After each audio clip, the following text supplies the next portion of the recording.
విశాలమైన ఆ పాలరాతి భవంతిలో అడుగుపెడితే ఎవరికైనా ఒక దేవాలయంలోకి ప్రవేశించిన భావన కలుగుతుంది.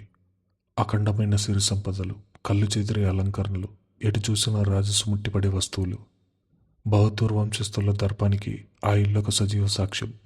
కానీ ఆ గోడల మధ్య ఎక్కడో ఓ అంతు చిక్కని విషాదం గూడు కట్టుకునుంది. కోట్లాది రూపాయల సంపద కూడా కొనలేని ఒక ప్రాణం కోసం ఆ ఇల్లు ఇంకా మూగగా రోధిస్తూనే ఉంది. ఉదయం 7 గంటల సమయం.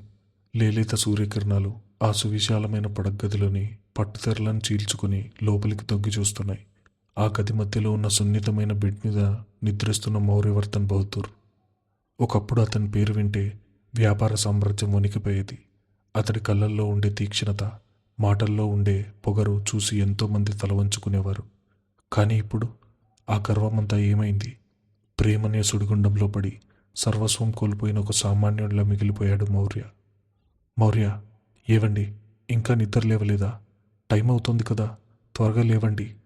ఓ మధురమైన గొంతు ఓ సన్నటి వీణ వాయిద్యంలా అతడి చెవులను తాకింది. ఆ స్వరం వినగానే మౌర్య పెదవులపై ఒక అందమైన చిరునవ్వు వికసించింది. నిద్రలోనే ఆ పిలుపును తన ప్రతి నరంలోకి ఆస్వాదించుకున్నాడు. ఏంటలా ముద్దుల పడుకున్నారు? ఈ మధ్య మీరు మరీ బద్ధకస్తుల్లా మారిపోతున్నారు. జిమ్ మానేసి వ్యాయామం చేయకుండా ఇలా పడుకుంటే త్వరలోనే మీకు పెద్ద పొట్టొచ్చేస్తుంది. ఇప్పుడు అందరూ ఎంతో ఆకర్షణీయంగా ఉన్న మౌర్యవర్ధన్ బహదూర్ని చూసి ఆరాధనగా చూస్తున్నారు. మీరేమో ఇలా తయారైతే త్వరలోనే మిమ్మల్ని చూసి అందరూ ఎవరి అంకులని గేలి చేస్తారు. నా భర్తను నలుగురు అలా గేలి చేయడం నాకు అస్సలు ఇష్టం ఉండదు. ముందు పరుపు మీద నుంచి కిందకి దిగండి. తనను 2 చేతులతో పట్టి లాగుతున్న ఓ సున్నితమైన స్పర్శను ఫీల్ అయ్యాడు మౌర్య. ఆమె తలముంగుర్లో అతడి ముఖాన్ని తాకిన ఆ స్పర్శ అతడిలో ఓ విద్యుత్ తరంగాన్ని పంపించింది. చటుక్కున కళ్ళు తెరిచి తన మీద కొంగున్న ఆ ముద్దుల భార్య జన్యను తన బలమైన చేతులతో పట్టి గుండెల మీదకి లాక్కున్నాడు. నేనేమి గాఢ నిద్రలో లేను నా బంగారి. నా ఈ చిట్టుకు వచ్చి తన మధురమైన గొంతుతో నన్ను నిద్ర లేపాలని ఇందాకటి నుంచి అలాగే కళ్ళు మూసుకుని ఎదురు చూస్తూనే ఉన్నాను అన్నాడు ఆమె కళ్ళల్లోకి ఎంతో గాఢంగా చూస్తూ. తన చిట్టి కళ్ళను పెద్దవిగా చేసి బుగ్గలు ఉబ్బిస్తూ కోపంగా చూసిన జన్య, అబ్బా, ఎంత కేడి మొగుడివి నువ్వు! కాదు కాదు, ఎంత కేడి మొగుడు మీరు అంటూ నాలుక ఖర్చుకుంది. ఆమె పలికిన తీరుకు మనసారా నవ్వాడు మౌర్య. ఆ నవ్వులో ఏకఛత్రాధిపత్యం చేస్తున్న ఓ మహారాజు సంతోషం ఉంది. మన పెళ్ళై 4 ఏళ్ళు దాటిపోయింది జాను. అయినా ఇంకా నువ్వు నన్ను ఏకవచనంతో పిలవడం లేదు. వెంటనే నాలుక ఖర్చుకొని మళ్ళీ బహువచనంలోకి మార్చి మాట్లాడడం. ఈ అలవాటు మాత్రం నువ్వు ఎప్పటికీ మార్చుకోవు కదూ అంటూ ఆమె ముక్కును సున్నితంగా మీటాడు. అదేంటో నాకు మిమ్మల్ని బహువచనంలో పిలిచి మాట్లాడడం అస్సలు రాదు. అలా పిలిస్తే నా వాడిని కాకుండా మరెవరినో పరాయి వాళ్ళని పిలిచినట్టు అనిపిస్తుంది. ప్రేమలో నాకంటూ ఓ హక్కు ఉండాలి కదా మౌర్య, అంది ఆమె కాస్త గారాబంగా. అవును, నీకు నా మీద ఆ హక్కు 100% ఉంది అంటూ లేచి కూర్చున్నాడు మౌర్య. ఇదంతా గది లోపల జరుగుతున్న వ్యవహారం. కానీ గది బయట సగం తెరిచి ఉన్న తలుపు సందులోంచి ఈ దృశ్యాన్ని చూస్తున్న మౌర్య తల్లి దేవకి గుండె కన్నీటి సముద్రంలో మునిగిపోతున్నాయి. ఆమె కళ్ళెమ్మట నీళ్లు దారగా కారుతోంది. ఆమెకు ఆ గదిలో జన్య కనిపించడం లేదు. మౌర్య శూన్యంలోకి చూస్తూ మాట్లాడుతున్నాడు. గాలిని పట్టుకుని లాగుతున్నాడు. అక్కడెవరూ లేని ప్రదేశంలో నవ్వుతూ కబుర్లు చెప్తున్నాడు. అది ఎంత క్రూరమైనది! తాను ప్రాణంగా ప్రేమించిన జన్య తన చేతులతో నెత్తురోడుతూ కన్నుమూసిన ఆ భయంకరమైన నిజాన్ని అతడి మనసు అంగీకరించలేకపోతోంది. ఆమె లేని ఈ ప్రపంచంలో అతను బతకలేక ఆమెను తనలోనే బంధించుకుంటున్నాడు. ఎవరూ చూడలేని, ఎవరూ బ్రతకలేని ఒక ఊహాజనిత ప్రపంచంలో మౌర్య జీవిస్తున్నాడు. ఆ తల్లికి తన కొడుకును చూస్తే ఏడుపు రావాలా, అతడి అంతులేని ప్రేమను చూసి గర్వపడాలో అర్థం కావడం లేదు. నోటి కొంగు అడ్డు పెట్టుకుని అక్కడి నుంచి కన్నీళ్లతో నడిచింది దేవకి. అరగంట తర్వాత జిమ్ ముగించుకుని హాల్లోకి అడుగు పెట్టాడు మౌర్య. అక్కడ టీపాయ్ మీద 2 కప్పుల కాఫీ ఆవిర్లు కక్కుతూ ఉంది. జాను, కాఫీ అంటూ సోఫాలో కూర్చున్నాడు. పక్కనున్న శూన్యంలో ఆమె కూర్చున్నట్టు ఊహించుకుంటూ ఒక కాఫీ కప్పు తీసుకున్నాడు. మరో కప్పులో ఉన్న కాఫీని సగం వరకు గాలిలోకి చూస్తూ పంచుకున్నాడు. అతని దృష్టిలో జన్య పక్కనే కూర్చొని తనతో ముచ్చట్లు చెబుతూ కాఫీ తాగుతోంది. ఉదయం 9 గంటలు. స్నానం ముగించుకుని నిలువెత్తు అద్దం ముందు నిలబడి టై సరి చేసుకుంటున్నాడు మౌర్య. అతడి వెనక జన్య నిలబడి అతడి కోటును సర్దుతున్నట్టుగా ఓ స్పర్శను అనుభవించాడు. డైనింగ్ టేబుల్ దగ్గరికి వెళ్ళేసరికి 2 ప్లేట్లలో వేడి వేడి ఇడ్లీలు సిద్ధంగా ఉన్నాయి. ఇంట్లో పని వాళ్ళు అతడికి ఎదురుపడటానికి కూడా భయపడుతున్నారు. తినేటప్పుడు గాలిలోంచి ఒక ముద్దను తన నోట్లోకి దగ్గరగా తీసుకుంటున్నట్టుగా నోరు తెరిచి తింటున్నాడు మౌర్య. ఆ తర్వాత తన చేతితో ఓ ముద్ద తీసుకుని గాల్లోకి ఎంతో ప్రేమగా తినిపించాడు. అదంతా చూస్తున్న వాళ్ళకి అతడొక పిచ్చివాడిలా కనిపించవచ్చు. కానీ అతడి మనసులో మాత్రం అదొక స్వచ్ఛమైన ప్రేమ కావ్యం. పనికి బయలుదేరే ముందు ఎప్పట్లా గుమ్మం దగ్గర ఆగాడు. ఎదురుగా జన్య ఉన్నట్టుగా తల వంచి ఆమె నుదుటిపై ముద్దు పెట్టాడు. సాయంత్రం ఎప్పుడవుతుందా అని నేను కూడా ఆఫీస్లో కళ్ళు కాయలు కాసేలా ఎదురు చూస్తూనే ఉంటాను జాను. వచ్చేటప్పుడు నీకేమైనా తీసుకురావాలా అని అడిగాడు. ఆమె ఏదో చెప్పినట్టు వినిపించుకుని, అలాగే త్వరగా వస్తానులే, నువ్వు ఒంటరిగా ఉన్నానని బాధపడకు అని చిరునవ్వుతో చెప్పి కారెక్కాడు మౌర్య. సాయంత్రం సూర్యుడు పడమటి కొండల వెనుక దాక్కున్న సమయం. బెంచ్ కారు వచ్చి ఆ బంగ్లా పోర్టికోలో ఆగింది. కారు దిగిన మౌర్య చేతిలో చిన్న కవర్ ఉంది. అందులో జెన్నీకి ఇష్టమైన కుర్కురేలు, చిరుతిళ్ళు ఉన్నాయి. ఇంట్లోకి రాగానే కవర్ నా సోఫా మీద పెట్టి ఆమె దాన్ని లాక్కొని చిన్నపిల్లల ఎగిరి గంతేసుకుంటున్నట్టుగా చూసి మురిసిపోయాడు. నిదానంగా తినిజాను, నీ తిండిని ఎవరూ లాక్కోరు కదా, ఇలా గబగబా తింటే పొలమారదా అంటూ గాల్లో ఆమె వీపుని నిమురుతూ నీళ్లు అర్నిచ్చాడు. ఆమె ఏదో అన్నట్టుగా వింటూ, గుడికా? నేను వెళ్ళనమ్మా, నాకు అలాంటివి అస్సలు ఇష్టం ఉండదు. ఈరోజు పౌర్ణమైతే ఏంటి, కావాలంటే నువ్వు వెళ్ళు అన్నాడు ముఖం చిట్లిస్తూ. కొన్ని సెకండ్ల మౌనం తర్వాత దొంగ కోపం చూస్తూ, సరేలే, నువ్వు నా మీద ఒట్టేస్తే నేను జవదాటగలనా, పద గుడికెళ్దాం అంటూ మళ్ళీ బయటకు నడిచాడు. మౌర్య కారు గుడి దగ్గరకు చేరుకుంది. డ్రైవింగ్ సీట్లోంచి దిగి పక్క సీటు వైపు వెళ్ళి తలుపు తీశాడు. నువ్వు లోపలికి రావా? సరే, కారులోనే కూర్చో, నేను వెళ్ళి ఆ దేవుడికి దండం పెట్టుకుని వస్తాను, లేదంటే మళ్ళీ నువ్వు నాతో మాట్లాడు అని నవ్వుతూ గుడిలోకి వెళ్ళాడు. అక్కడ దేవుడు ముందు నిలబడి కళ్ళు మూసుకున్నప్పుడు అతడికి కనిపించింది దేవుడు కాదు, తన ప్రాణమైన జన్య మాత్రమే.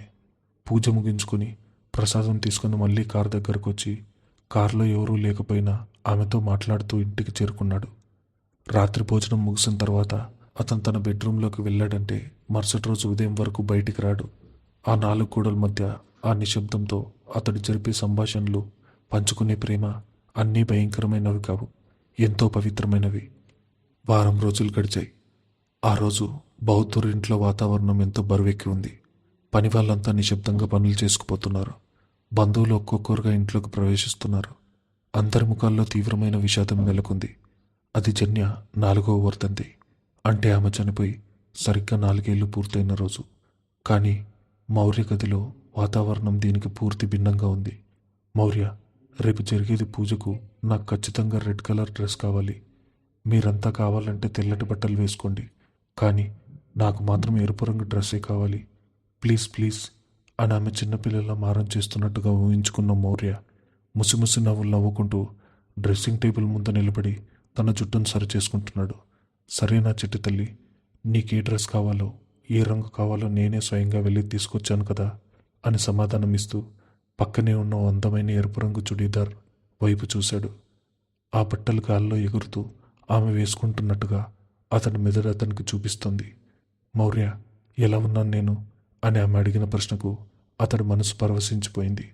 ఒక దేవతలా ఉన్నావు జాను, నీకెవరి దిష్టి తగలకూడదు అంటూ తన వేలితో ఆమె చెవి వెనుక భాగంలో దిష్టి చుక్క పెడుతూ మురిసిపోయాడు. కింద హాల్లో పూజా కార్యక్రమాలు మొదలయ్యాయి. జన్య తల్లిదండ్రులు జానకరాం, సీతమ్మలు, ఆమె తమ్ముళ్ళు వచ్చారు. జానకరాం వీల్ చైర్లో కూర్చుని తన కూతుర్ని తలుచుకుని కన్నీరు మున్నీరుగా విలపిస్తున్నారు. మౌర్య తాతయ్య నాగార్జున, అతని తమ్ముడు ఆర్య, ఇతర బంధువులంతా జన్య ఫోటో ముందు నిలబడున్నారు. ఆ అందమైన జన్య ముఖానికి పెద్ద పూలదండ వేశారు, నుదుట కుంకుమ పెట్టారు. అప్పుడే మెట్లు దిగి కిందకొచ్చాడు మౌర్య. అతడి రాకతో అక్కడ నిశ్శబ్దం ఆవరించింది. అందరి కళ్ళు అతడి వైపే ఉన్నాయి. పురోహితుడు మౌర్య దగ్గరకు వచ్చి ఒక ప్లేట్లో గంధపు కడ్డీలు, హారతి కర్పూరం ఇచ్చి పెట్టాడు. బాబుగారు, అగరబత్తి వెలిగించి పూజ ప్రారంభించండి, ముహూర్తం దాటిపోతుంది అన్నాడు భయపడుతూనే. చేతిలో ఉన్న గంధపు కడ్డీలను చూసి అయోమయంగా నిలబడిపోయాడు మౌర్య. అతడికి ఆ ఫోటోలో పూలదండ ఎందుకుందో అర్థం కావడం లేదు. దేనికోసం ఈ కర్మ జరుగుతోందని అతడి మెదడు గ్రహించలేకపోతుంది. ఓ భయంకరమైన సత్యం అతని కళ్ళను కప్పేస్తున్నా అతడి మనసు ఆ నిజాన్ని అంగీకరించడానికి సిద్ధంగా లేదు. తన భుజాన్ని వెనుక నుంచి జన్య సున్నితంగా తాకినట్టు అనిపించి, నా భర్త మౌర్యవర్ధన్ బహదూర్ కళ్ళల్లో ఎప్పుడూ కన్నీళ్లు రాకూడదు మౌర్య అంటే కేవలం నవ్వుకు మాత్రమే సంకేతంగా ఉండాలి. ఈ సంవత్సరమైన పంతం పక్కన పెట్టి పూజ చేసి నన్ను సాగనంపు మౌర్య అని ఆమె గొంతు అతడి చెవుల్లో ప్రతిధ్వనించింది. ఆ మాటలు అతడికి నిద్రాణమైన అగ్నిపర్వతాన్ని బద్దలు కొట్టాయి. అప్పటి వరకు ప్రశాంతంగా ఉన్న మౌర్య కళ్ళల్లో ఓ భయంకరమైన ఆవేశం కట్టలు తెంచుకుంది. తన చేతిలో ఉన్న గంధపు కడ్డీలు నేలకేసి విసిరికొట్టాడు. పూజ కోసం పేర్చిన పసుపు కుంకుమలు పండ్లు అన్నీ కాలితో తన్నాడు. అక్కడున్న వాళ్ళంతా భయంతో హాహాకారాలు చేస్తూ వెనక్కి తగ్గారు. ఉన్మాదిలా ముందుకు నడిచిన మౌర్య నేరుగా గోడకున్న జన్య ఫోటో దగ్గరకు వెళ్ళాడు. ఆ ఫోటోకున్న పూలదండ లాగి ముక్కలు ముక్కలుగా చించి విసిరేశాడు. ఫోటోలో ఉన్న ఆమె నుదుటి కుంకుమ బొట్టును తన చొక్కా చేత్తో తుడిచేశాడు. ఏంటిదంతా, ఎందుకు చేస్తున్నారు ఇదంతా అంటూ ఒక సింహంలా గర్జించాడు మౌర్య. అతడి గర్జనకు ఆ పెద్ద బంగ్లా గడగడ వణికిపోయింది. ఏ పూజ చేయాల్సిన అవసరం లేదు, ఎలాంటి శ్రాద్ధ కర్మలు నేను ఒప్పుకోను. ఏంటి మీ అందరి ఉద్దేశం? నా భార్య చనిపోయిందని మీరంతా నిర్ణయించుకున్నారా? ఇలాంటి దరిద్ర పనులన్నీ చేసి నా ప్రాణమైన జానును నా నుంచి దూరం చేయాలని చూస్తున్నారా మీరంతా అంటూ తల్లిదండ్రుల వైపు తాతయ్య వైపు కోపంగా చూశాడు. అది అసాధ్యం. నా జానును నేను ఎక్కడికి పంపించను. అది స్వర్గానికైనా సరే నేను పంపను. ఆమె ప్రాణం తీయడానికి ఆ యమధర్మరాజు స్వయంగా ఎదురొచ్చినా నేను వదిలిపెట్టను. ఆమె నాది, కేవలం నా సొంతం. నా జాను నాకే సొంతం అంటూ జన్య ఫోటోని లాక్కొని తన గుండెలకు గట్టిగా హత్తుకుని ఒక మూలకు వెళ్ళి కూర్చున్నాడు. ఒక చిన్న పిల్లాళ్ళ బోర్న ఏడవడం మొదలుపెట్టాడు. కోట్లాది రూపాయల సామ్రాజ్యాన్ని శాసించే ఒక మహారాజు కేవలం ప్రేమనే ఒక సున్నితమైన దారం చేతిలో కీలుబొమ్మలా మారిపోయిన తీరక్కడున్న ప్రతి ఒక్కరి గుండెను కలిచివేసింది. జెన్ని తండ్రి జానకిరాం తన అల్లుడు పిచ్చిని చూసి తలపట్టుకుని రోధించాడు. కన్నతల్లి దేవకికి కొడుకును ఓదార్చే ధైర్యం లేక అక్కడే కుప్పకూలిపోయింది. సోఫాలో కూర్చున్న తాతయ్య నాగార్జున్ తన కళ్ళద్దాలను తీసుకుని కన్నీళ్లు తుడుచుకున్నాడు. మనిషి జీవితం ఎంత విచిత్రమైంది. ఏ డబ్బునైతే చూసుకొని ఈ మౌర్య ఒకప్పుడు లోకాన్నే తన కాలి కింద తిక్కు పెట్టాలని చూశాడో, ఇప్పుడు అదే డబ్బు అతడికి కాస్త కూడా ప్రశాంతతనివ్వలేకపోతుంది. అసలు కోట్ల ఆస్తులున్న మౌర్యవర్ధన్ బహదూర్కు ఒక అనాథైన జన్యకు మధ్య పరిచయం ఎలా జరిగింది? అహంకారానికి మారుపేరైన మౌర్యను మనసున్న ఆ చిరునవ్వుల రాణి ఎలా గెలుచుకుంది? పగ ద్వేషం పునాదుల మీద కట్టిన వారి వైవాహిక బంధం ప్రేమ అనే శిఖరాన్ని ఎలా చేరుకుంది? నాగార్జున మనసు 4 సంవత్సరాల క్రితం జరిగిన గతం వైపు ప్రయాణించింది. మౌర్యవర్ధన్ బహదూర్ ఆ నగరపు వ్యాపార సామ్రాజ్యంలో అదొక శిఖరం లాంటి పేరు. బహదూర్ కుటుంబానికి చెందిన వెంకటేష్ దేవకి దంపతుల జ్యేష్ఠపుత్రుడు. తండ్రి నుంచి వారసత్వంగా వచ్చిన వ్యాపారాన్ని తన పదునైన బుద్ధితో అకుంఠిత దీక్షతో 100 కోట్లకు పడిగెత్తేలా చేసిన యువకిషోరం. రాష్ట్ర వ్యాప్తంగా ఎక్కడ చూసినా అతడి పేరు మీదున్న 5 స్టార్ హోటల్స్ అతడి దర్పానికి రాజసానికి నిలువెత్తు అద్దం పడుతున్నాయి. కానీ ఆ కుబేరుడి దగ్గర కొరతగా ఉన్నది మాత్రం ఒకటే, అది మానవత్వం. పుట్టుకతోనే బంగారు చెంచాతో పాలు తాగిన వాడవడం చేత ప్రపంచంలో ఏదైనా సరే తన డబ్బుతో కొనేయచ్చన్నది అతడి సిద్ధాంతం. అతడికి పేదరికం అంటే ఒక అంటువ్యాధితో సమానం. డబ్బు లేని వాడికి ఆత్మాభిమానం, పౌరుషం లాంటివి ఉండకూడదని, వాళ్ళు కేవలం ధనవంతుల కాళ్ళ కింద నలిగిపోయే బానిసలు మాత్రమేనని అతడి ప్రగాఢ నమ్మకం. తన మాటే శాసనం, తాను గీసిందే గీత అన్నట్టుగా ఎవరినీ లెక్క చేయని భయంకరమైన అహంకారం మౌర్యది. సరిగ్గా అహంకారపు చీకటిని పారతోలడానికి విధి సృష్టించిన ఓ చిన్న ఉదయం వెలుగురేఖ జన్య. జన్య సృష్టిలో ఓ అందమైన కవిత్వం లాంటిది. పేరుకు తగ్గట్టే ఆమెదో స్వచ్ఛమైన మనసు, కానీ పుట్టుకతోనే అనాథ. ఓ ప్రసిద్ధ దేవాలయం మెట్ల మీద 2 నెలల పసికందుగా ఉన్నప్పుడే వదిలేయబడింది. దేవుడికే భారమైన ఆ పసికందు దైవ దర్శనం కోసం వచ్చిన జానకిరాం సీతమ్మ దంపతుల కంటపడింది. పిల్లల్లేని ఆ దంపతులు ఆ పాపను దేవుడిచ్చిన వరంగా భావించి అక్కును చేర్చుకున్నారు. విచిత్రంగా జన్య వాళ్ళ ఇంట్లోకి వెళ్ళిన కొన్నాళ్ళకే సీతమ్మ గర్భం దాల్చి కవల మగ పిల్లలకు జన్మనిచ్చింది. అప్పట్నుంచి జన్యను తమ ఇంటికి పట్టిన అదృష్ట దేవతగా భావించారు ఆ దంపతులు. కన్నబిడ్డ, పెంచిన బిడ్డ అనే భేదభావం ఏమాత్రం చూపకుండా ఎంతో ప్రేమగా, సంస్కారవంతంగా పెంచారు జానకిరాం, సీతమ్మలు. జన్య ఒక మాటల సెలయేరు. క్షణాల పాటు నోరు మూసుకొని కూర్చోవడం ఆమెకు చేత కాదు. ఎవరితోనైనా ఇట్టే కలిసిపోతుంది. అలాగే ఎదుటి వాళ్ళ తప్పు చేస్తే ఎలాంటి వారినైనా ఎదిరించి నిలబడుతుంది. కాస్త కోపం, పొగరు ఉన్నట్టుగా కనిపించే ఆ అల్లరి పిల్ల లోపల కల్తీ లేని ఒక పసిపిల్ల మనసు, అంతులేని కరుణ దాగి ఉన్నాయి. కాలం ఎప్పుడూ ఒకేలా పూల బంపులా ఉండదు కదా. విదాడిన క్రూరమైన ఆటలో ఆ పేద కుటుంబం పెద్ద కష్టాల కడిలిలో పడింది. ఒక ఘోరమైన రోడ్డు ప్రమాదంలో జానకరాం తన 2 కాళ్లను కోల్పోయాడు. కదల్లేని స్థితిలో మంచాన పడ్డాడు. అప్పటి వరకు సంతోషంగా సాగిన ఆ కుటుంబం ఒక్కసారిగా రోడ్డున పడింది. తండ్రి మంచాన పడటంతో ఇంటి భారం, తమ్ముళ్ల చదువుల బాధ్యత తన చిన్నారి భుజాలపై వేసుకుంది జన్య. తన జీవితం గురించి కన్నా అందమైన కలలను, తన చదువును అర్ధాంతరంగా ఆపేసి బతుకు తెరువు కోసం ఓ పెద్ద హోటల్లో రిసెప్షనిస్ట్ ఉద్యోగంలో చేరింది. కానీ ఆ భగవంతుడి విలాసం ఎంత విచిత్రమైందంటే, ఆమె ఏ హోటల్లో అయితే తన ఆత్మాభిమానాన్ని కాపాడుకుంటూ ఓ చిన్న ఉద్యోగిగా చేరిందో, ఆ హోటల్ యజమాని సాక్షాత్తు ఆ నగరపు వ్యాపార కుబేరుడు, అహంకారానికి నిలువెత్తు రూపమైన మౌర్యవర్ధన్ బహదూర్ అన్న విషయం ఆ అమాయకురాలికి తెలీదు. ఒకరోజు మధ్యాహ్నం సూర్యుడు నిప్పులు చెరుగుతున్నాడు. ఆ నగరంలోని అత్యంత రద్దీగా ఉండే రోడ్డుపై మౌర్య తన కోట్ల రూపాయల విలువైన లగ్జరీ కారులో అతి వేగంగా దూసుకుపోతున్నాడు. రోడ్డు మీద తన కారు ఎవరు అడ్డు రాకూడదన్నది అతడి పొగరు. ఆ సమయంలో రోడ్డు దాటుతున్న ఓ చిన్న కుక్కపిల్ల కారు చక్రాలకు ఎదురుగా వచ్చింది. కనీసం బ్రేక్ వేయడానికి కూడా ఇష్టపడని మౌర్య అలాగే కారును ముందుకు పోనిచ్చాడు. కార్ టైర్ ఆ కుక్కపిల్ల కాలు మీద నుంచి వెళ్లడంతో అది నెత్తురోడుతూ ఆర్తనాదాలు చేసి గిలగిలా కొట్టుకుంది. కనీసం కారు ఆపి ఆ మూగజీవి పట్ల జాలి చూపించే మానవత్వం కూడా లేకుండా కారద్దం నుంచి ఆ కుక్కపిల్లను చూసి అసహించుకుని వెళ్ళిపోవడానికి సిద్ధపడ్డాడు మౌర్య. సరిగ్గా అదే సమయంలో ఆఫీస్ పని మీద అటుగా వెళ్తున్న జన్య రక్తం మరిగిపోయింది. ప్రాణం పోయే స్థితిలో ఉన్న ఆ మూగజీవిని చూసి ఆమె హృదయం తల్లడిల్లింది. ఒక క్షణం కూడా ఆలోచించకుండా, తన ప్రాణాలను సైతం లెక్క చేయకుండా పరిగెత్తుకుంటూ వెళ్ళి ఆ కారుకు అడ్డంగా నిలబడింది జన్య. అకస్మాత్తుగా ఒక అమ్మాయి కారుకు అడ్డం రావడంతో మౌర్య ఒక్కసారిగా బ్రేక్ వేయాల్సి వచ్చింది. కార్ టైర్ రోడ్డు మీద రాసుకుంటూ భయంకరమైన శబ్దం చేస్తూ జన్యకు అంగుళం దూరంలో ఆగాయి. కారు అద్దం తెంచి కోపంతో రగిలిపోతూ చూశాడు మౌర్య. కళ్ళు నెత్తికెక్కాయేంటి? రోడ్డు మీద ఒక ప్రాణం కనిపిస్తుంటే కనీసం కనికరం లేకుండా అలాగే గుద్దుకుంటూ వెళ్ళిపోతున్నావు. కారు దిక్కిందికి అంటూ ఆ నడి రోడ్డు మీద మౌర్యని నిలదీసింది జన్య. మౌర్య తన అహంకారంతో వెటకారంగా నవ్వి, ఏయ్, ఎవరితో మాట్లాడుతున్నావో తెలుసా? ఓ కుక్కపిల్ల కోసం నా కారు నాపాలా? నీలాంటి వాళ్లకు డబ్బులు ఇసిరేస్తే సరిపోతుంది, పక్కకు తప్పుకో అంటూ జేబులోంచి కొన్ని 100 రూపాయల నోట్లు తీసి ఆ ముఖం మీదకు విసిరాడు. ఆ చర్యతో జన్నకు ఎక్కడలేని కోపం కట్టలు తెంచుకుంది. కింద పడిన ఆ డబ్బును తీసి అతని మొహాన కొట్టింది. నీ డబ్బుతో నీలాంటి రాక్షసుల సుఖాలను కొనుక్కోగలవేమో, కానీ ఒక ప్రాణాన్ని కొనలేవు. ముందు కిందికి దిగు, ఆ కుక్కపిల్లకు వైద్యం చేయించు, లేదంటే ఇక్కడి నుంచి కదిలేదే లేదు అంటూ గట్టిగా కేకలేసింది. ఆమె అరుపులకు ధైర్యానికి చుట్టుపక్కల జనమంతా గుమ్మిగూడారు. సామాన్యులకు కోపం వస్తే ఒక సైన్యంలా మారతారన్నది నిదర్శనం. స్థానికులంతా జన్యకు మద్దతుగా నిలిచారు.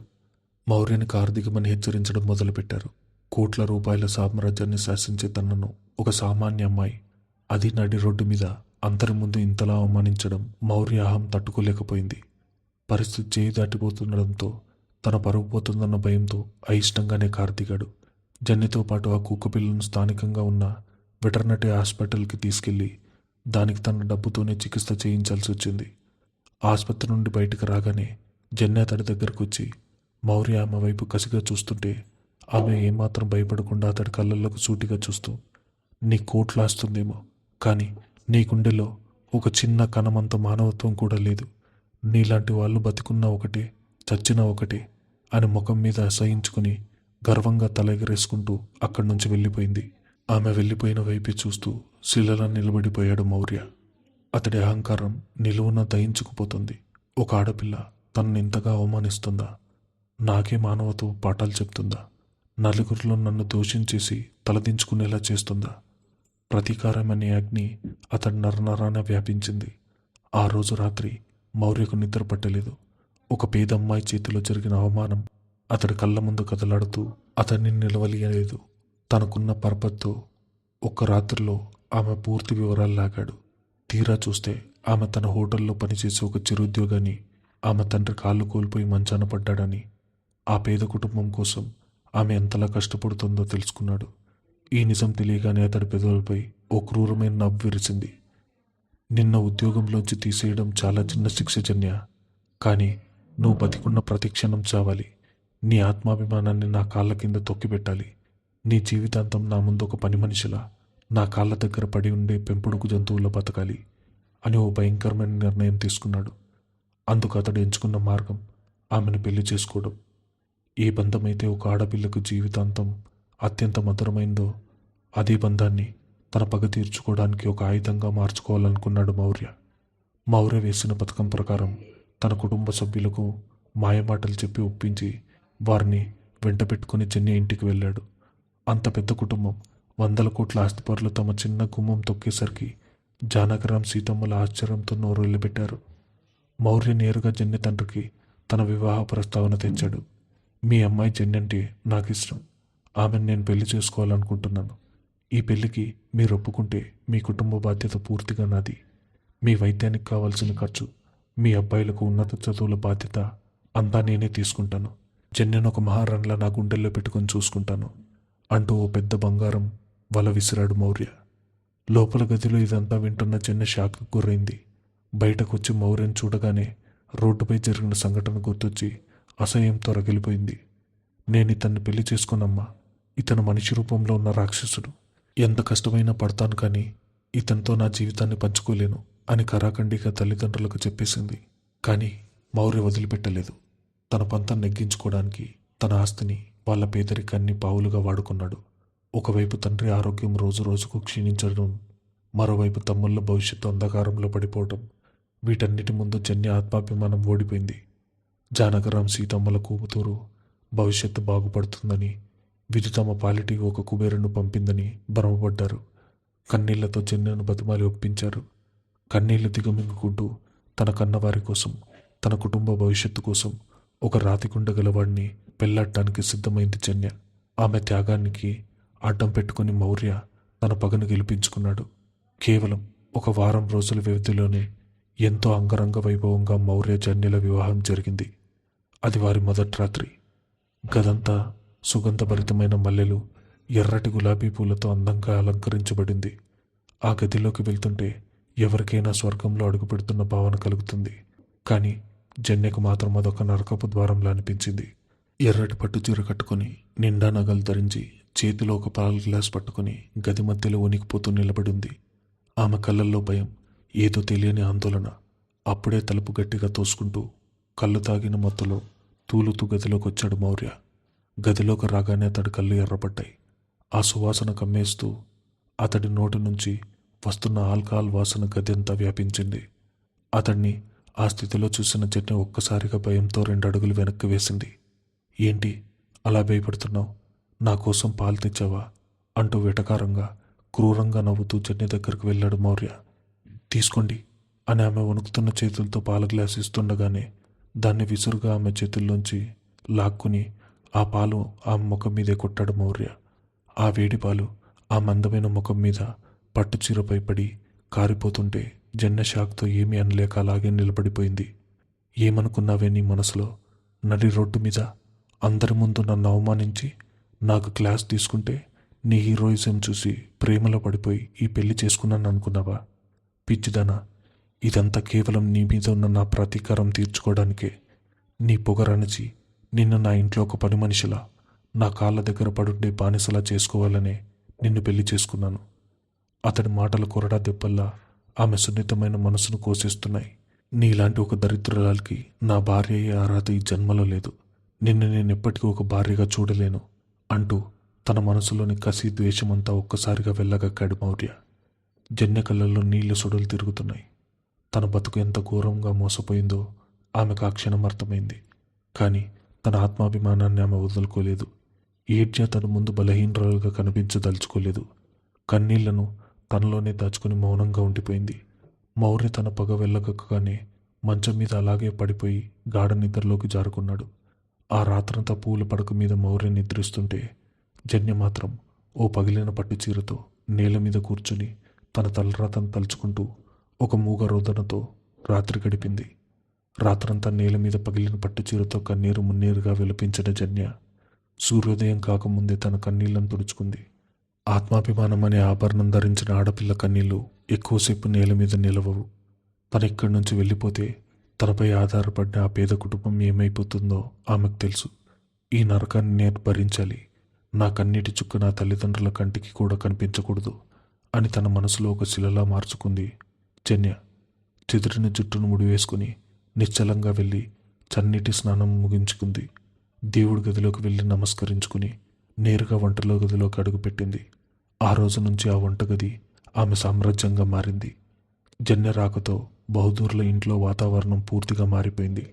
కోట్లు ఉన్న ఆ ఇంట్లో ఎప్పుడూ ఓ రకమైన నిశ్శబ్దం, యాంత్రికమైన జీవితం ఉండేది. కానీ జన్య అడుగుపెట్టిన కొద్ది రోజులకే ఆ ఇల్లు ఒక దేవాలయంలా కలకల్లాడుతూ మారిపోయింది. ఆమె ఒక మాటల సెలయ్యరు. ఇంట్లో పని వాళ్లను పక్కన పెట్టి ఇంటి పనులన్నీ తనే స్వయంగా ఎంతో ప్రేమగా చేయడం మొదలుపెట్టింది.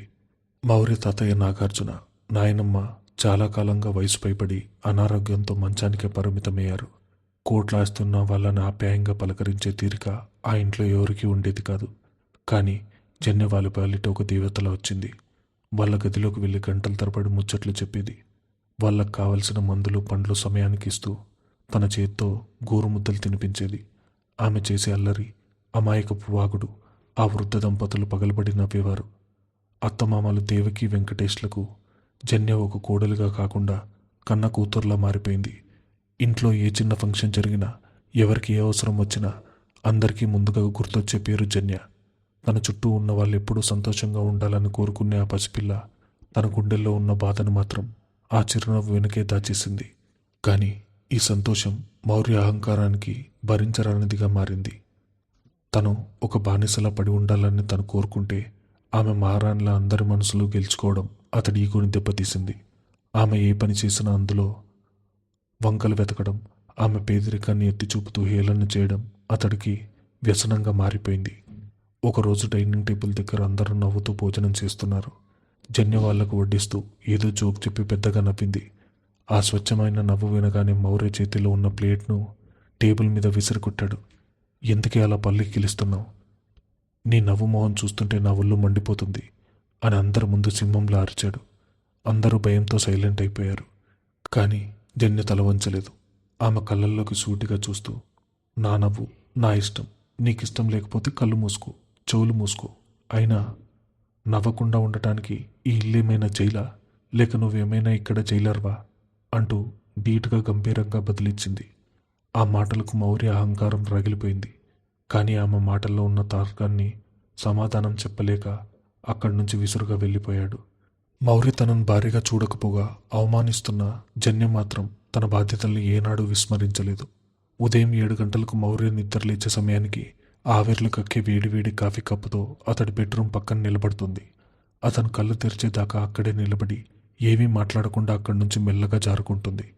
మౌర్య జిమ్ ముగించుకుని వచ్చేలోపు అతనికి స్నానానికి వేడి నీళ్లు, టవల్, ఇస్త్రీ చేసిన బట్టలు, అతడి పర్స్, వాచ్ అన్నీ సోఫా మీద అమర్చి ఉంటాయి. మౌర్య కూడా తెలియకుండా తన ప్రతి అవసరాన్ని జన్యపై ఆధారపడటం మొదలుపెట్టాడు. నోటితో ఆమెను రోజూ తిడుతున్నా ఆమె చేసే సపర్యలు మాత్రం అతడి శరీరం, మనసు బానిసలైపోయాడు. అయినా సరే జన్య తన్ని గౌరవవాచకంతో పిలిచేది కాదు. మౌర్య, నీ ఫైల్ ఇక్కడ పెట్టాను అంటూ ఏకవచనంతో పిలుస్తూ అతడి ఈగో మరింత దెబ్బతీసేది. రోజులు గడుస్తున్నాయి. పెళ్ళై 6 నెలలు కావస్తుంది. తన తండ్రి జానకరాం వైద్యానికి, తమ్ముళ్ల చదువుకు డబ్బు అవసరమని జన్యకు తెలుసు. మౌర్య వాళ్ళ నాన్నకు ప్రతి నెలా కొంత డబ్బు ఇస్తానని చెప్పి పెళ్లి చేసుకున్నప్పటికీ జన్య తన ఆత్మాభిమానాన్ని చంపుకొని ఆ అహంకారి ముందు చేయి చాచడానికి ఏమాత్రం ఇష్టపడలేదు. అత్తమామలైన వెంకటేష్, దేవకిల అనుమతి తీసుకుని ఇంట్లోనే ఉంటూ ఓ చిన్న పని మొదలుపెట్టింది. చిన్నప్పటి నుంచి జన్యకు కుట్లు, అల్లికలు, బట్టలపై ఎంబ్రాయిడరీలు పనులు చేయడం అంటే చాలా ఇష్టం. ఇంట్లో పనులన్నీ పూర్తయిన తర్వాత మధ్యాహ్నం దొరికే కొద్దిపాటి సమయంలో జన్య తన కుట్టు మిషన్ ముందు కూర్చునేది. ఖరీదైన బట్టలకు ఎంబ్రాయిడరీ డిజైన్లు వేయడం, గృహాలంకరణ వస్తువులు తయారు చేయడం లాంటివి చేసి వాటిని బయట షాపులకు అమ్మి వచ్చిన డబ్బులు జాగ్రత్తగా కూడబెట్టి ఎవరికీ తెలియకుండా ప్రతి నెల తన తండ్రికి పంపించేది. ఈ విషయం మౌర్యకు తప్ప ఇంట్లో అందరికీ తెలుసు. ఒకరోజు సాయంత్రం ఆఫీస్ నుంచి కాస్త ముందుగా ఇంటికొచ్చాడు మౌర్య. డ్రాయింగ్ రూమ్లోకి అడుగు పెట్టగానే అతడికి కింద తివాచీ మీద కూర్చుని కొన్ని బట్టలకు ఎంబ్రాయిడరీ చేస్తున్న జన్య కనిపించింది. ఆమె చుట్టుపక్కల దారాలు, రంగురంగుల పూసలు, సూదులు పడి ఉన్నాయి. అది చూడగానే మౌర్యకు ఎక్కడలేని కోపం నశాలాన్ని కంటింది. తన హోదాకు, తనకున్న కోట్లకు తన భార్య ఒక దర్జీల బట్టలు కుట్టడం ఏంటి అన్న అహంకారం అతడి కళ్ళల్లో కప్పేసింది. తన ఆహాన్ని ఎవరో సుత్తితో కొట్టినట్టుగా అనిపించింది. ఏయ్, ఏంటిదంతా అని గట్టిగా గర్జించాడు మౌర్య. అతని అరుపుకు జన్య ఉలిక్కిపడి చేతిలో ఉన్న సూది గుచ్చుకుని రక్తం వస్తున్నా పట్టించుకోకుండా భయంతో లేచి నిలబడింది. నేను అడుగుతున్నది నిన్నే, ఏంటా దరిద్రమంతా? మౌర్యవర్ధన్ బహదూర్ భార్య ఇంట్లో కూర్చుని పక్కోళ్ళ బట్టలు కుడుతోందని తెలిస్తే బయట నా పరువేం కావాలి? సమాజంలో నా స్టేటస్ ఏంటి? నువ్వు చేస్తున్న ఈ చిల్లర పనులేంటి? నేను నా హోటల్లో టాయిలెట్లు కడిగే పని వాళ్ళకి ఇచ్చే జీతం అంత ఉండదు. నువ్వు ఈరోజు మొత్తం కుడితే వచ్చే డబ్బులు నా పరువు తీయడానికి ఇలా చేస్తున్నావా? నీకు డబ్బులు కావాలంటే నన్ను అడుక్కోవచ్చు కదా అంటూ ఇంట్లో పనివాళ్ళు, కుటుంబ సభ్యులు అందరూ చూస్తుండగానే జన్యను అత్యంత దారుణంగా అవమానించాడు మౌర్య. జన్య కళ్ళల్లో నీళ్లు సుడులు తిరిగాయి. తన కష్టాన్ని అతడు చిల్లర పని అనడం, తండ్రి కోసం పడుతున్న తాపత్రయాన్ని అడుక్కోవడం అనడం ఆమెను నిలువునా కోసేసింది. కానీ ఆమె ఒక్క మాట కూడా మాట్లాడలేదు. తలదించుకొని రక్తం వస్తున్న వేలికు కొంగును కొట్టుకొని కింద ఉన్న తన సామాగ్రిని తీసుకుని అక్కడి నుంచి మౌనంగా తన గదిలోకి వెళ్ళిపోయింది. జన్య ఏడుస్తూ వెళ్ళిపోవడం చూసి మౌర్య తల్లి దేవకి కోపం కట్టలు తెచ్చుకుంది. గబగబా నడుచుకుంటూ కొడుకు దగ్గరకు వచ్చింది. మౌర్య బుగ్గ మీద లాగిపెట్టి ఒకటి కొట్టాలన్నంత కోపంగా చూసింది. ఆపుతావా నీ అహంకారం? ఎంత మాట అన్నావు రా పిల్లను? హోదా, పరువు, స్టేటస్ అంటూ కళ్ళు నెత్తికెక్కి ప్రవర్తిస్తున్నావు. అనాథ అయిన ఆమెకు ప్రాణం పోసి ఓ కొత్త జీవితాన్ని ఇచ్చిన తల్లిదండ్రులు తన వంతుగా కష్టపడి సహాయం చేయడంలో తప్పేముందిరా అని మండిపడింది దేవకి. మౌర్య విసుగ్గా, అందుకే కదా నేను వాళ్ళకు ప్రతి నెల భిక్షం వేస్తున్నానన్నాడు. అయినా కూడా ఈ దర్జీ పనులెందుకు? ఇది నా పరువు తీయడం కాదా అన్నాడు ఈగోతో. ఎందుకంటే ఆమెకు ఆత్మాభిమానం ఉందిరా పిచ్చివాడా. నువ్వు డబ్బిస్తానన్నా కూడా ఆమె దాన్ని సున్నితంగా తిరస్కరించింది. మీ నాన్నగారు వెళ్ళి ఎంత బతిమాలినా సరే నా భర్త డబ్బులు నాకొద్దు మామయ్య గారు అని కరాఖండిగా చెప్పింది. మన ఇంట్లోంచి ఒక్క రూపాయి కూడా తన పుట్టింటికి తీసుకెళ్ళకూడదన్నది ఆమె నియమం. అదంతా పక్కన పెట్టు. పెళ్లి రోజు మా కోడలను గర్వంగా నేను ఆమెకు పెట్టిన లక్షల రూపాయల వజ్రాల నగలు అన్నీ ఏమయ్యాయో తెలుసా? నాకు మీరిచ్చిన ఈ కుటుంబం చాలు, నాకు ఈ నగలొద్దు అని మరుసటి రోజే మా చేతికి తిరిగిచ్చేసింది.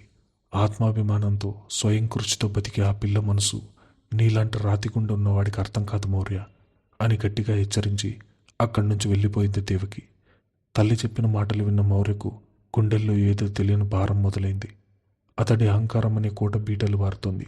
ఇన్ని రోజులు ఒక జలగంటగా, పొగరబోతుగా మాత్రమే కనిపించిన జన్యలో అతనికి మొదటిసారి ఓ స్వచ్ఛమైన ఆత్మాభిమానం కనిపించింది.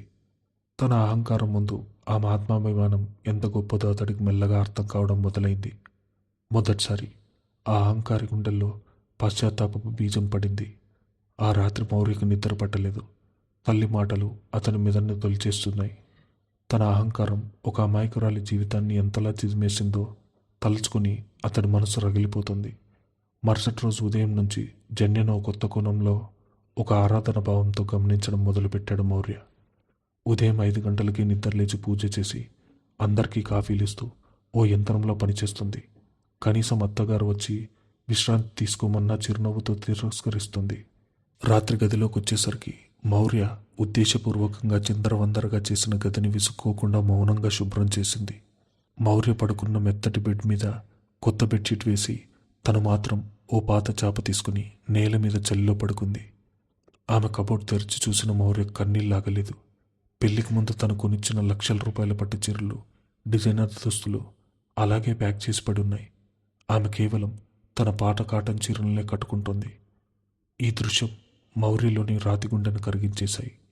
ఆమె పట్ల అతని గుండెల్లో మొదటిసారి అంతులేని గౌరవం, ఆ వెంటనే గాఢమైన ప్రేమ మొలకెత్తాయి. మరుసటి రోజు ఉదయం ఎప్పట్లాగే 7 గంటలకు వేడివేడి కాఫీ తీసుకుని వచ్చింది జన్య. దాన్ని టేబుల్ మీద పెట్టి వెనుదిరగబోయింది. జన్య అని పిలిచాడు మౌర్య. ఆ పిలుపులో ఎప్పట్లా అధికారం, పొగరు లేవు. ఒక పసివాడి ఆర్తి ఉంది. ఉలిక్కిపడి తిరిగింది జన్య. నువ్వు కూడా పాలు తీసుకొని కిందకు రా, నాతో పాటు డైనింగ్ టేబుల్ దగ్గర కూర్చొని తాగుదువు గాని అన్నాడు ఎంతో మృదువుగా. ఆమె కళ్ళు పెద్దవి చేసింది. ఆ ఒక్క మాటతో ఆమెలో ఓ సన్నటి ప్రకంపన, ఓ రాక్షసుడితో అకస్మాత్తుగా మానవత్వం ప్రవేశించినట్టుగా అనిపించింది ఆమెకు. ఆ క్షణం వాళ్ళిద్దరి మధ్య ఉన్న అదృశ్యమైన మంచు కూడా పగిలిపోయింది. ఆ రోజు నుంచి వాళ్ళిద్దరి మధ్య మాటలు పెరిగాయి. గదిలో చెరవమూల ఉండే ఆ ఇద్దరు మనుషులు నెమ్మదిగా దగ్గరయ్యారు. ఒక వారం తరువాత మౌర్య తీవ్రమైన జ్వరంతో మంచాన పడ్డాడు. మనిషికి జబ్బు చేసినప్పుడు అతనిలోని అహమంతా చచ్చిపోయి ఓ పసివాడిలా మారిపోతాడు. రాత్రంతా నిద్రపోకుండా అతని నుదుటి మీద తడిగుడ్డ పెడుతూ స్వయంగా తన చేత్తో గోరువెచ్చని గంజి తాగిస్తూ జన్య చేసిన సేవలు మౌర్యను శాశ్వతంగా ఆమెను బానిసం చేశాయి. ఆమె స్పర్శలో అతడికో దేవత కనిపించింది. సరిగ్గా అప్పటికి వాళ్ళ పెళ్ళై ఏడాది అయింది. మొదటి వివాహ వార్షికోత్సవం రోజున మౌర్య ఓ అందమైన ప్రదేశంలో ఆమె ముందు మోకరిల్లాడు. నిన్ను ఎంతలా ద్వేషించానో ఇప్పుడు అంతకు 1000 రెట్లు ప్రేమిస్తున్నాను జాను. నువ్వే నా ప్రాణం, ఐ లవ్ యూ అన్నాడు కన్నీళ్లతో. ఆ క్షణంలో జన్య కళ్ళల్లో నీళ్లు తిరిగాయి. కానీ ఆమెలోని మధ్యతరగతి భయం, ఆత్మాభిమానం ఆమెను వెనక్కి లాగాయి. వద్దు మౌర్య గారు, మనం ఒకటవడం అసాధ్యం. మీ ఆస్తి ఎక్కడా, నా పేదరికం ఎక్కడా, మన మధ్య అంతరాలు చాలా ఉన్నాయి అంటూ సున్నితంగా భయంగా తిరస్కరించింది. కానీ నిజమైన ప్రేమ ఎప్పుడూ అంతరాలు అంగీకరించదు. నీ స్వచ్ఛమైన మనసు ముందు నా కోట్లాస్తి ఓ గడ్డిపుచ్చుతో సమానం జాను. నువ్వు లేకపోతే నేను బతకలేను, నన్ను దూరం చేయకు అని ప్రాధేయపడ్డేసరికి ఆమె మనసు కరిగిపోయింది. కన్నీళ్లతో అతన్ని హత్తుకుని తన అంగీకారాన్ని తెలిపింది. ఆ క్షణం వాళ్ళ దేహాలు మాత్రమే కాదు, ఆత్మలు ఒకటయ్యాయి. ఆ రోజు నుంచి వాళ్ళ దాంపత్యం నిజమైన స్వర్గంగా మారింది. జన్య మళ్ళీ పాత జన్యలా మారిపోయింది. ఇల్లంతా తన వాగుడుతో నింపేస్తూ జలగంటలా అల్లరి చేయడం మొదలుపెట్టింది. ఆ మాటలు భరించలేక మౌర్య అప్పుడప్పుడు, అమ్మా తల్లి, నీకు దండం పెడతాను, కాసేపు నోరు మూసుకుంటావా అని ఆట పట్టించేవాడు. దాంతో ఆమె అలిగి ముఖం తిప్పుకుని మౌనంగా ఉంటే 2 నిమిషాలు కూడా తట్టుకోలేకపోయేవాడు. వెంటనే ఆమె దగ్గరికి వెళ్ళి, సారీ జాను, నీ ఈ మౌనం నన్ను చంపేస్తోంది, ప్లీజ్ ఏదో ఒకటి మాట్లాడు అని బతిమాలుకునేవాడు. వారి జీవితం ఓ అందమైన ప్రేమ కావ్యంలా సాగిపోతుంది. తండ్రి జానకరాం ఆరోగ్యం క్షీణించడంతో అతడిని చూసుకోవడానికి పుట్టింటికి వెళ్ళింది జన్య. 2 రోజులు గడిచాయి. తన ప్రాణమైన జన్య పక్కన లేకపోయేసరికి మౌర్యకు పిచ్చెక్కినట్టయింది. ఫోన్ చేసి తన కోపాన్నంతా ప్రదర్శించి అలిగి కాల్ కట్ చేశాడు. తన భర్త పసిపిల్లల అలిగడాన్ని అర్థం చేసుకున్న జన్య అతనికి కోపం తెప్పించడం ఇష్టం లేక వెంటనే పుట్టింటి నుంచి బయలుదేరింది. నేరుగా మౌర్య హోటల్ దగ్గరకు చేరుకుని బయట రోడ్డు మీద నిలబడి అతనికి ఫోన్ చేసింది. ఊరు నుంచి వచ్చేశాను అంది చిలిపిగా నవ్వుతూ. మౌర్య తన కోపాన్ని నటిస్తూ, ఇప్పుడెందుకు వచ్చావు, నాకు నువ్వొద్దు, నీ వాగుడు వినడం నాకు అస్సలు ఇష్టం లేదు, నాకెప్పుడు నీ ముఖం చూపించుకు అని కసిరాడు. ఆ మాటలు నవ్వుతూనే, అవునా, నేను నీకొద్దా, నేను వెళ్ళిపోవాలా, ఎక్కడికైనా శాశ్వతంగా వెళ్ళిపోవాలా, నేను చచ్చిపోవాలా అంటూ ఫోన్ మాట్లాడుతుంటే రోడ్డు దాటుతోంది జన్య. అప్పుడు మృత్యువు ఓ యంత్రం రూపంలో ఆమె వైపు దూసుకొస్తోంది. ఎదురుగా అతివేగంగా వస్తున్న ట్రక్కు ఆమెను గమనించలేదు. రెప్పపాటు కాలం మౌర్య అని గట్టిగా అరిచిన జన్య. ఫోన్లో భయంకరమైన శబ్దం. గుండె ఆగినంత పనైంది మౌర్యకు. భయంతో వణికిపోతూ ఆఫీస్ బయటకు పరుగెత్తుకుంటూ వచ్చాడు. అక్కడ అతనికి కనిపించిన దృశ్యం భూకంపం వచ్చినట్టుగా అతడి ప్రపంచం కుప్పగూలిపోయింది. రక్తపు మడుగుల్లో విగత జీవిగా పడి ఉంది తన ప్రాణ సమానరాలు జన్య. జాను అని గుండెలకు పగిలేలా రోదిస్తూ పరిగెత్తుకుని వెళ్ళి ఆమెను తన ఒడిలోకి తీసుకున్నాడు. రక్తమూడుతున్న తన చేతితో మౌర్య చెంపను తాకింది జన్య. అతడి కన్నీళ్లను తుడుస్తూ, ఎప్పుడూ నా మాటలు ఆపమనేవాడివి కదా మౌర్య, ఇదిగో శాశ్వతంగా మాటలు ఆపేసి వెళ్ళిపోతున్నాను.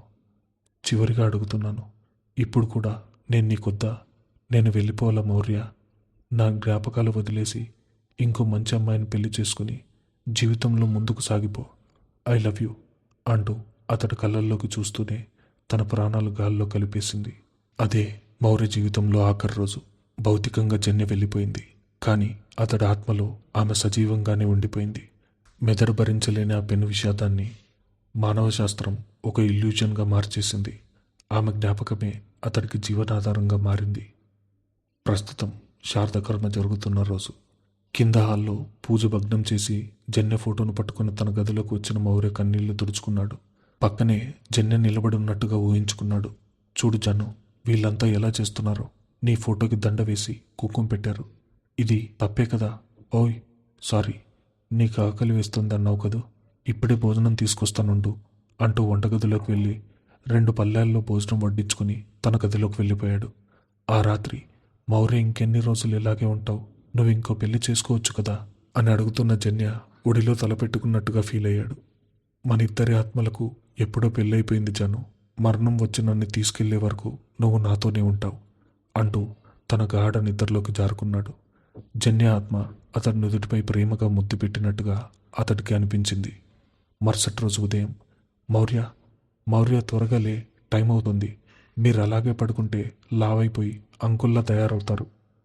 జనం మిమ్మల్ని గేలి చేస్తే నేను ఊరుకోను అంటూ అల్లరిగా తనను నిద్ర లేపుతున్న జన్యను ఒక్కసారిగా తన వైపుకు లాక్కున్నాడు.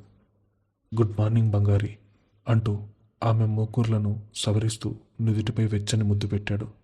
అతడి పక్కనున్నది శూన్యమే అయినా అతడి మనసులో మాత్రం ఆమె ఎప్పటికీ సజీవమే. మనిషికి మరణం రాసిన బ్రహ్మదేవుడు జ్ఞాపకాలకు మాత్రం మరణం రాయడం మర్చిపోయాడు. నిజమైన ప్రేమంటే తోడులేని ప్రాణం కూడా ఎప్పటికీ సజీవమే. ఓ వ్యక్తి చనిపోయేది వాళ్ళ ఊపిరాగినప్పుడు కాదు, వాళ్ళను మనం మర్చిపోయినప్పుడు. మనం ప్రాణంగా ప్రేమించేవారు మన గుండె చప్పుడున్నంత వరకు జీవించే ఉంటారు. ఈ కథ ఇంతటితో సమాప్తం.